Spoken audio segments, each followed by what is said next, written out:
Assalamualaikum warahmatullahi wabarakatuh. Perkenalkan, nama saya Putri Sabrina Arsam dengan nomor induk mahasiswa 21040450018, jurusan Psikologi Pendidikan dan Bimbingan kelas BKB.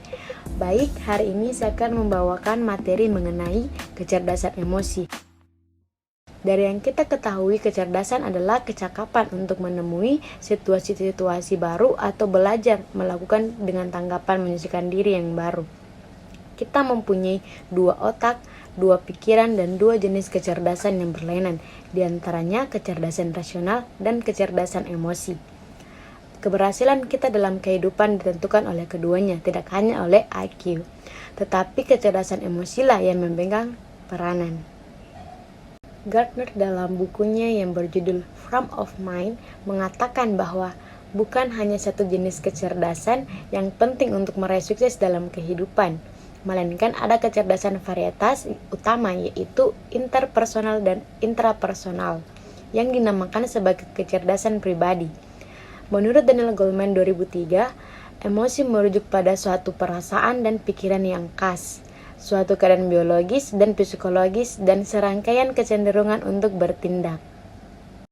Tahapan perkembangan emosional dimulai pada usia dini, ketika anak-anak masuk taman kanak-kanak dan prasekolah.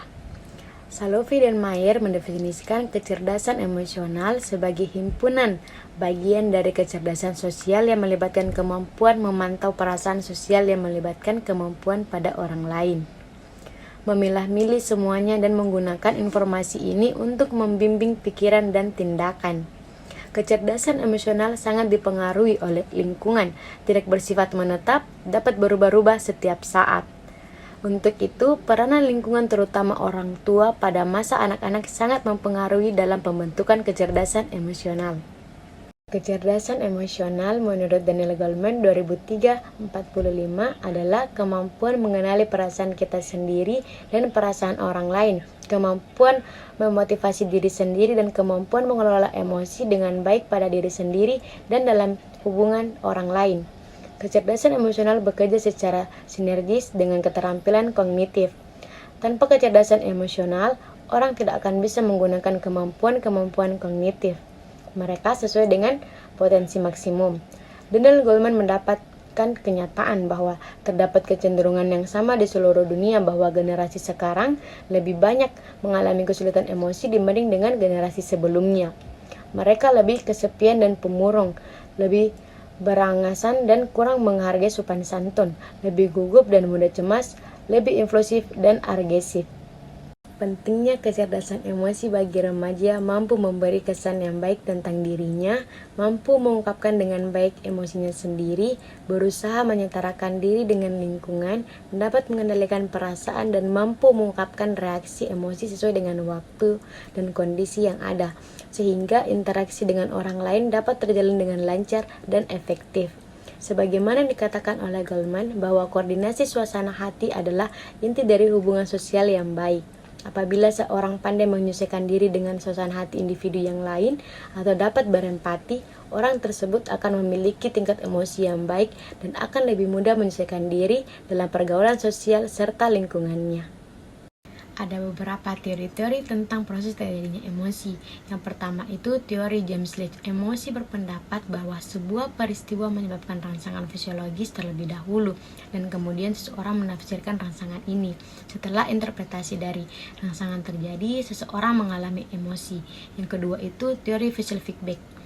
Menurut teori umpan balik wajah, emosi adalah pengalaman perubahan pada otot wajah seseorang. Ketika seseorang tersenyum, dia kemudian mengalami kesenangan atau kebahagiaan. Begitupun ketika seseorang cemberut, dia mengalami kesedihan. Perubahan di wajah seseorang merupakan isyarat otak yang didasari oleh emosi. Adapun ciri-ciri kecerdasan emosional menurut teori Goleman diantaranya yaitu kesadaran diri, pengaturan diri, motivasi, empati, dan yang terakhir itu keterampilan sosial. Goleman juga mengutip pendapat Salovey menyebutkan bahwa ciri-ciri kecerdasan emosi diantaranya yaitu mengenali emosi, mengelola emosi, memotivasi diri sendiri, mengenali emosi orang lain atau empati, dan yang terakhir itu membina hubungan. Komponen dasar kecerdasan emosional menurut Irvin Burton dibagi menjadi 5 bagian, diantaranya itu intrapersonal, interpersonal, adaptabilitas, strategi pengelolaan stres, dan yang terakhir yaitu memotivasi suasana hati.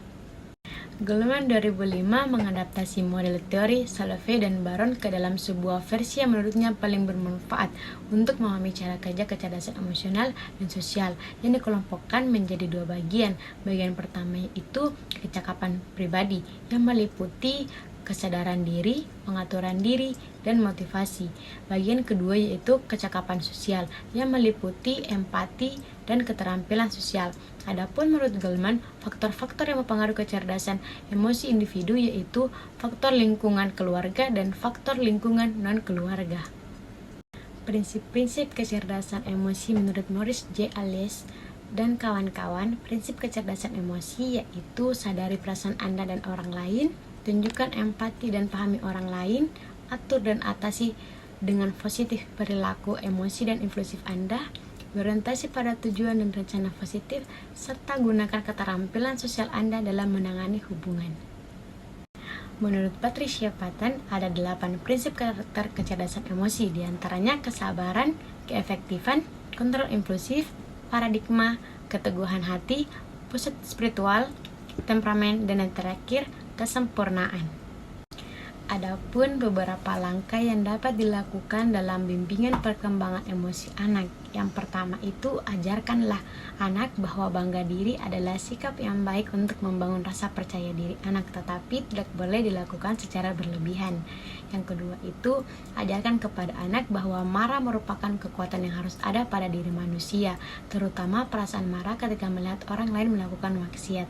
Yang ketiga itu, ajarkan kepada anak bahwa cinta merupakan emosi yang paling baik dalam diri manusia, tetapi manusia harus mendapatkan cinta kepada Tuhan di atas cinta kepada yang lain.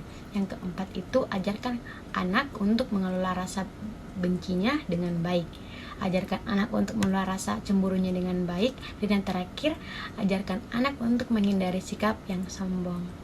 Kualitas kecerdasan emosi adalah mutu kecerdasan emosi yang dapat dilihat dan sejumlah kecakapan yang meliputi sifat, sikap, atau gagal seseorang dalam mengekspresikan perasaannya. Sekian dari saya, apabila ada kesalahan mohon dimaafkan. Wabillahi taufiq wal hidayah. Wassalamualaikum warahmatullahi wabarakatuh.